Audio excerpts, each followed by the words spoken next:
ओम गंग गणपते नमो नमः। श्रीमद् वाल्मीकि रामायण किष्किंधा कांड। दूसरा सर्ग।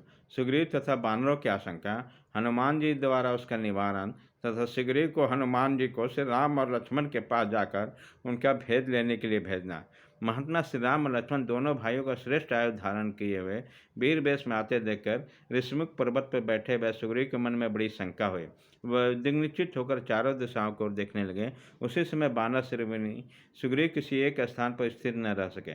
महाबली श्री राम और लक्ष्मण को देखते हुए सुग्रीव अपने मन को स्थिर न रह सके। उसी समय अत्यंत भयभीत हुए बानरराज का चित्त बहुत दुखी हो गया। सुग्रीव धर्मात्मा थे, उन्हें राजधर्म का ज्ञान था। उन्होंने मंत्रियों के साथ विचार कर अपनी दुर्बलता तथा शत्रु पक्ष का प्रबलता का निश्चय किया। तत्पश्चात वह समस्त बानरों के साथ अत्यंत उद्विग्न हो उठे। बानरराज सुग्रीव के हृदय में बड़ा उद्वेग हो गया। वे श्री राम और लक्ष्मण को देखते हुए अपने मंत्रियों से इस प्रकार बोले, निश्चय ही ये दोनों वीर बाली के भेजे हुए इस दुर्गम वन में विचरते हुए यहाँ हैं। इन्होंने हमें छल से चीर वस्त्र धारण किए जिससे हम इन्हें पहचान न सकें। उधर सुग्रीव के सहायक दूसरे दूसरे बानरों ने जब उस महाधनुधर श्री राम और लक्ष्मण को देखा तो पर्वत तट से भागकर उत्तम शिखर पर जा पहुँचे।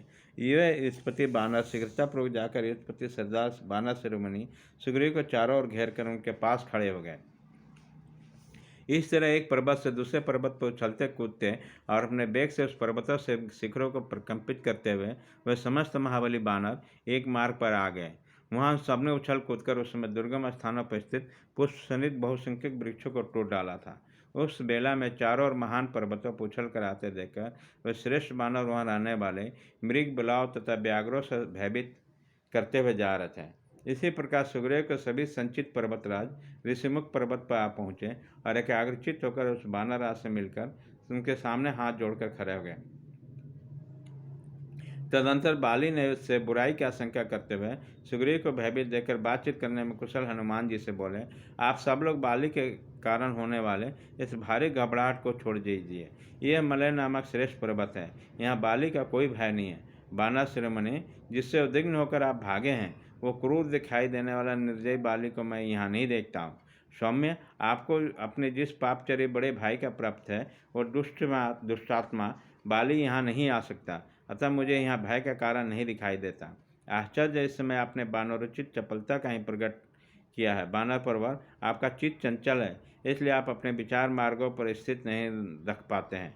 बुद्धि और विज्ञान से संपन्न होकर आप दूसरों के चेष्टाओं के द्वारा मनोभाव समझें और उसी के अनुसार कार्य करें, क्योंकि जो राजा बल बुद्धि का आश्रय नहीं लेता वो संपूर्ण प्रजा पर आशासन नहीं कर सकता। हनुमान जी के मुख से निकले हुए उन सभी श्रेष्ठ वचनों को सुनकर सुग्रीव ने उससे बहुत बड़े उत्तम बात कही। इन दोनों वीरों की भुजाएं लंबे और नेत्र बड़े हैं। ये धनुष बाण और तलवार धारण किए हुए देव कुमार के समान शोभा पा रहे हैं और इन दोनों को देखकर किसके मन में भय का संचार न होगा। मेरे मन में संदेह है, क्योंकि ये दोनों श्रेष्ठ पुरुष बाली के ही भेजे हैं, क्योंकि राजाओं के बहुत से मित्र होते हैं, अतः उन पर विश्वास करना उचित नहीं है।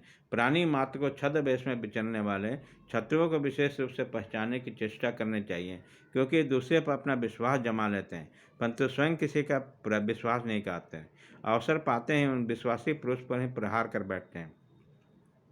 बाली इन सब कार्यों में बड़ा कुशल थे। राजा लोग बहुदर्शी होते हैं, वंचना के अनेक उपाय जानते हैं, इसलिए शत्रुओं का विध्वंस कर डालते हैं। ऐसे शत्रुभूत राजाओं को प्राकृतिक वेशभूषा वाले गुप्तचरों द्वारा जानने के प्रयत्न करना चाहिए। अतः कभी श्रेष्ठ, तुम एक साधारण पुरुष की भांति यहाँ से जाओ और उनकी चेष्टाओं से रूप से तथा बातचीत के तौर तरीकों से उन दोनों का यथार्थ परिचय प्राप्त करो, उनके मनोभावों को समझो। यदि प्रसन्नचित जान पड़े तो बारंबार मेरी प्रशंसा करके तथा मेरे अभिप्राय को सूचित करके चेष्टाओं द्वारा मेरे प्रति उनका विश्वास उत्पन्न करो।